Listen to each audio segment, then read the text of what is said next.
Vamos continuar. A gente vai falar agora um pouquinho sobre as principais alterações de um indivíduo pós-morte. É uma morte sistêmica, no caso, né? Que é a morte de vários órgãos e tecidos. Tem a morte celular e a morte sistêmica, que a gente já viu lá atrás. A morte sistêmica, no caso, é a junção quando ele afeta diversos órgãos e tecidos. Então, o que acontece? Quais são as alterações que acontecem numa morte sistêmica? Vamos ver cada uma. Parada das funções cardiorrespiratórias, a ausência de reflexos. Lembra quando você passa assim a mão, a pupila ela não desvia o olhar, inconsciência, livomortis, algomortis, rigomortis, que eu vou explicar todos eles, prolapso retal, perda do brilho da córnea, as pupilas ficam dilatadas, a gente vai ver todos eles, cada um deles, né? Bom, e acontece o que a gente chama de algumas fases da putrefação. Primeiro acontece o quê? Coloração ou cromática. A pele adquire um tom mais esverdeado, começa pelo abdômen, uma mancha verde abdominal. Outra parte da putrefação que a gente pode citar também é a parte gasosa, que ocorre um grande aumento do volume do cadáver. Por causa das gases da putrefação, o cadáver ele aumenta de volume, ele cresce, como se ele crescesse um pouco.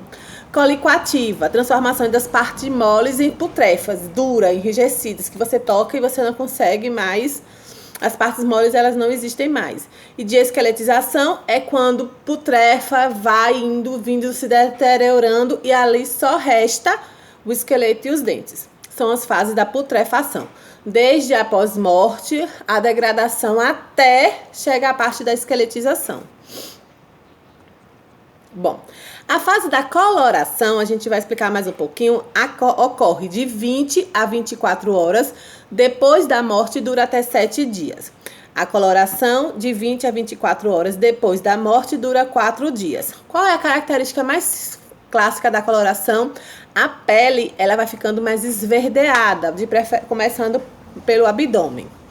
Depois a gente tem a fase gasosa. A gasosa acontece de 2 a 7 dias depois do óbito e pode durar até 30 dias.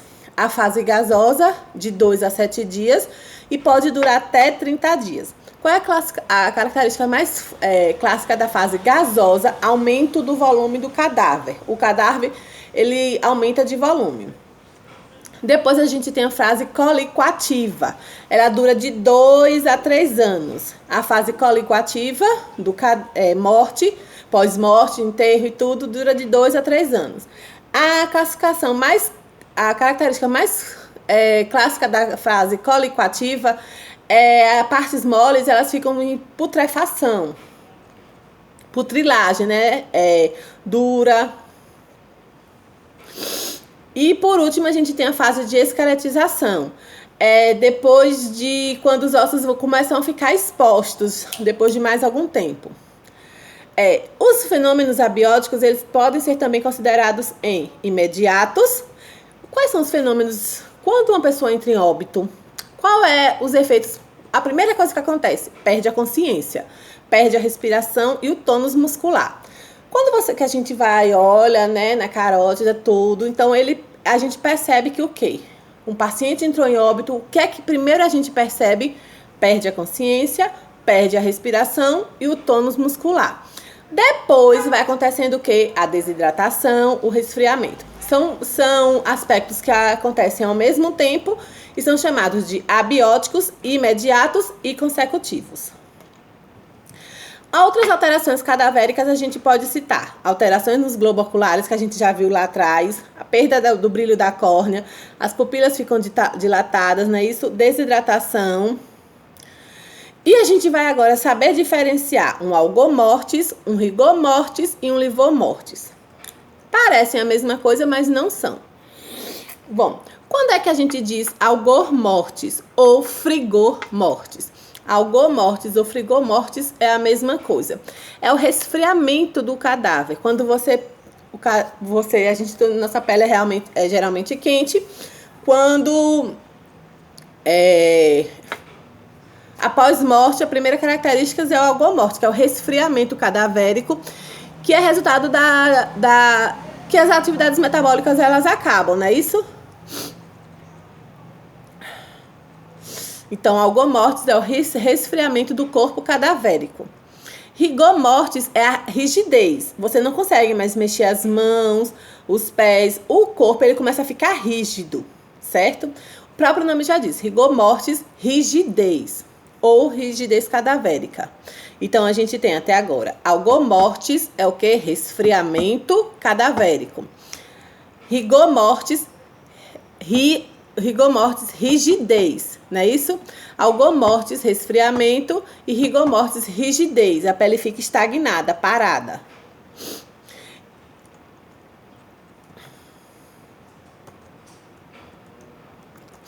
Deixa eu voltar aqui que não... e livor mortis são as manchas que começam a aparecer. Primeiro na cor rosa, na cor violeta e depois uma cor roxa, que aparece nas partes de contato com as superfícies, certo? Então, o livor mortis são as manchas. Primeiro rosa, depois violeta e por último fica as manchas roxas, cianóticas, não é isso? Ou roxas. Sim. E qual é a função da equipe de enfermagem?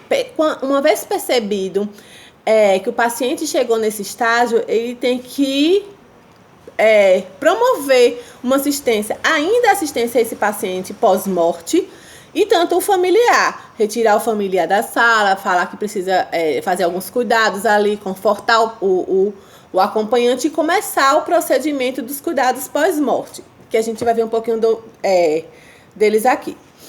Os cuidados pós-morte envolvem a limpeza e o preparo do corpo, de modo que o mesmo seja entregue à família o mais íntegro possível.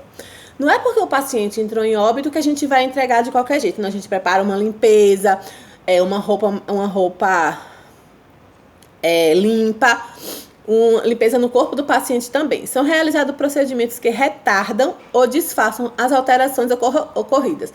Acidentes, cirurgias mal sucedidas. Então, antes de entregar esse corpo pós-morte para o familiar, a gente tem que sempre deixar esse paciente pós-morte o mais como é que eu posso dizer? O mais apresentável para a família, para o familiar. O que é que a gente faz? Percebido que o paciente entrou em pós-morte, o paciente veio a óbito, a gente faz o quê? Puxa as cortinas em torno do leito. Lembra que a Pro sempre fala privacidade do paciente, privacidade do paciente, privacidade do paciente.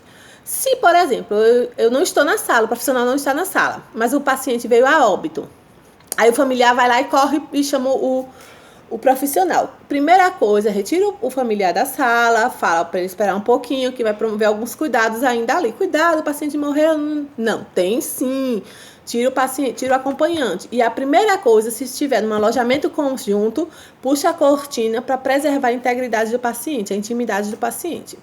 Calçar as luvas. Vamos lá, vamos ver cada um. Coloque o corpo em decúbito dorsal. Todo mundo já sabe que é um decúbito dorsal. Se não sabe, devia saber. Com os braços estendidos ao lado ou dobrados sobre o abdômen. Coloca os braços estendidos dos lados ou dobrados pelo abdômen. Remove todo o equipamento médico. Tira os catéter urinário, os curativos e os sondas. Isso são as etapas. Etapa por etapa que deve ser seguida. Remova todos os equipamentos, abaixe as pálpebras, eleve discretamente a altura da cabeça, se a cabeça estiver distendida, eleva. Repõe ou mantém as dentaduras na boca. Se ele estiver fazendo uso de dentadura e no momento não estiver, coloca de novo as dentaduras na boca. Higieniza o corpo, realiza tamponamento de cavidades e orifícios, tampões, coloca tampões, narinas, bocas, se tiver traqueostomia, nos ânus e na vagina. Fecha as ostomias. Aplique um ou mais forros higiênicos entre as pernas e sobre as nádegas. Prenda uma etiqueta de identificação no tornozelo ou no punho, identificando quem é o paciente. Envolva o corpo com a mortalha. Fixe uma etiqueta de identificação na parte externa do corpo também. Organize a área próxima à cama e para descartar o equipamento. Retire as luvas e calce as mãos. Ou retire as luvas e lave as mãos. saia do quarto e feche a porta, ou transporte o corpo ao necrotério, área na qual o corpo do indivíduo falecido é mantido temporariamente examinado, para saber as causas e fazer a análise final. Faça um inventário dos pertences depois e envie todos para o profissional ou para o familiar. Notifique o pessoal da manutenção após a remoção do corpo do quarto para fazer a limpeza, né? Lembra? Cama aberta, cama fechada, tudo. Organizar prontuário e os exames do paciente. E, por último, realizar a evolução no prontuário, falando tudo o que aconteceu. Bora continuar? Agora a gente vai para o terceiro vídeo.